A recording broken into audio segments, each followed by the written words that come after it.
పూరా లోకల్. నమస్తే, welcome to పూరా లోకల్. ప్రస్తుతం మనం బీజేపీ రాష్ట్ర ప్రధాన కార్యాలయంలో ఎమ్మెల్సీ అంజిరెడ్డితో ఉన్నాము. హర్ ఘర్ బీజేపీ, అలాగే ఊరూరా బీజేపీ అనే కార్యక్రమంలో మీ పార్టీ అధ్యక్షుడు చాలా చురుగ్గా పాల్గొంటున్నారు. ఎలా వస్తుంది స్పందన? మీరు కూడా వెళ్ళే ఆలోచనలు ఏమైనా ఉన్నారా? నిన్ననే వెళ్ళొచ్చిన, నిన్న అన్ని కార్యక్రమాలు వెళ్ళొచ్చిన. ఇలా భరోసా ఉందని ఇక్కడికొచ్చిన. ప్రతి కార్యక్రమంలో మీరు చూస్తూ ఉన్నారు. పెద్దపల్లిలో బ్రహ్మాండమైన మెజార్టీ కార్యకర్తలు అందరూ వచ్చేసి ఎవరైతే భారతీయ జనతా పార్టీ ఇచ్చిన కార్యక్రమాలు ఏవైతే ఉన్నాయో ఊరూరు కార్యక్రమంలో ఒకటే ఉంది. మీరు ప్రతి ఊర్లో కొండి, ప్రతి ఊర్లో మీరు నీళ్ళ కాడికిని తీసుకుంటే, గ్యాస్ తీసుకుంటే, ఎల్ఈడి లైట్స్ తీసుకున్నా, ఇంకా బాత్రూములు తీసుకున్నా, తర్వాత ఏంటంటే నరేగా ఫండ్స్తో ఈ రోడ్స్ తీసుకున్నా, ప్రతి ఇది కేంద్ర ప్రభుత్వ నిధులతో నడుస్తూ ఉన్నది. ప్రతి ఒక్కరికి అర్థం చేసుకునేటట్టు మనం చెప్తూ ఉన్నాం. గతంలో వాజ్పేయి గారు ఏదైతే ఉన్నప్పుడు ప్రధానమంత్రి సడక్ యోజన కింద ఈ రోడ్ వేసింది కూడా మేము వేసినాం. 14,550 కిలోమీటర్లు తెలంగాణలో ప్రధానమంత్రి సడక్ యోజన కింద రోడ్ చేయడం జరిగింది. ఈ సంవత్సరము 4,500 కోట్లతోని దగ్గర 8,000 కిలోమీటర్లు ఎక్కడైతే రిపేర్స్ అయినా అన్ని కొత్త రోడ్స్ కూడా వేయడం జరిగింది. అటు కాంగ్రెస్, బీఆర్ఎస్ బీసీ ప్రజల కోసము ధర్నాలు చేస్తుంటే, బీజేపీ పార్టీ స్వప్రయోజనాల కోసము ఊరూరా బీజేపీ, హర్ ఘర్ బీజేపీ అని ఇలాంటి కార్యక్రమాలు పెట్టుకుందని కాంగ్రెస్, బీఆర్ఎస్ అంటున్న పరిస్థితి. ఒకటే మీరు ఆలోచించుకోండి. మీరు ఇచ్చిన కమిట్మెంట్ నిలబడండి.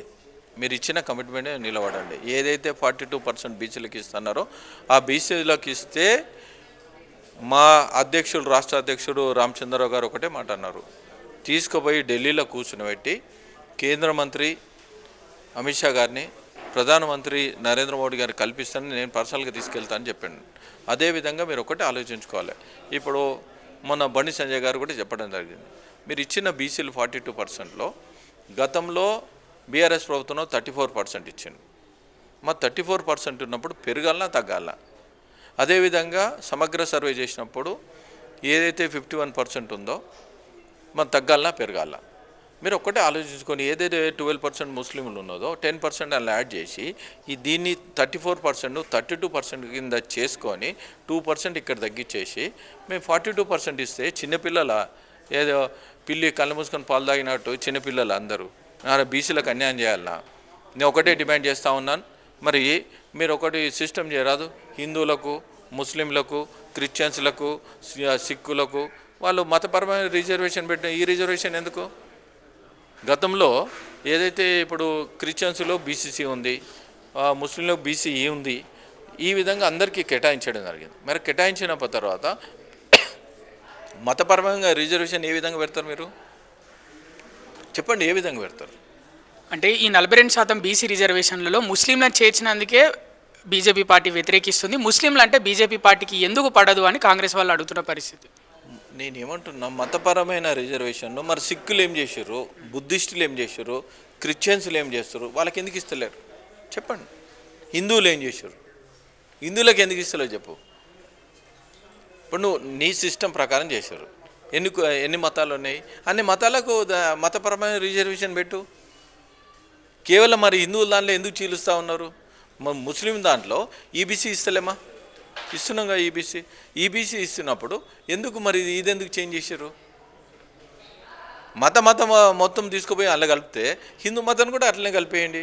ఈ ఓసీలు అందరూ బీసీలు అవుతారు. వద్దన్నలేరు, వద్దలేం కదా. ఏదైనా ఒక సిస్టమ్, సగము అటు సగం ఇటు కాకుండా ఏదైనా ఒక సిస్టంలో పోండి అని చెప్తున్నాం మేము. రాహుల్ గాంధీకి బీజేపీ పార్టీ భయపడింది, అందుకే రానున్న రోజుల్లో అంటే దేశం మొత్తం కులగణన, జనగణన చేయబోతుందని కూడా కాంగ్రెస్ పార్టీ ముఖ్య నేతలు రేవంత్ రెడ్డి, మహేష్ కుమార్ గౌడ్ చెప్తున్న పరిస్థితి. వాళ్ళు రాజకీయంలో వచ్చి రాజ్యాంగం చదువుమని చెప్పండి. కులగణన, జనగణన చేసింది వీళ్ళు ఎన్ని సంవత్సరాలు? 60 సంవత్సరాలు పాలన చేశారు కదా. పాలన చేసినప్పుడు ఎవ్రీ 10 ఇయర్స్కి వస్తుంది. ఎందుకు చేయలేకపోయారు? గత బ్రిటిష్ వాళ్ళు చేసి 1895లో చేసిన తర్వాత మొన్న కులగణన స్టార్ట్ అయింది, జనగణన కులగణన స్టార్ట్ అయింది. మరి కులగణన, జనగణన శాస్త్రీయంగా స్టార్ట్ చేస్తూ ఉన్నాం. చేస్తున్నప్పుడు దీనికి ఎందుకు మీరు ఉరుకులాడతారు? ఇంకొకటి, రాహుల్ గాంధీ గారు జోలో ఏం పెట్టుకొని తిరుగుతుండ్రు? రాజ్యాంగం, అంబేద్కర్ రాసిన రాజ్యాంగం పెట్టుకొని తిరుగుతూ ఉన్నారు. రాజ్యాంగం చదివి దాన్ని ఇంప్లిమెంటేషన్ చేయమని చెప్తా ఉన్నాం. సుప్రీంకోర్టు ఇచ్చిన నామ్స్ ప్రకారం ఇంప్లిమెంటేషన్ చేయమని చెప్తా ఉన్నాం. ఇవన్నీ చేయకుండా ఎవరి మీద వీలు చేసిన తప్పులు వేరేళ్ళ మీద మప్పం కాటానికి బట్టగాలు చేయడానికి ఇది తప్పు కదా. వాళ్ళు చేసేది ఏంటంటే మేకపోతు గంభీరమే, అంతే తప్ప అంతకన్నా మించి వేరేది ఏం లేదు.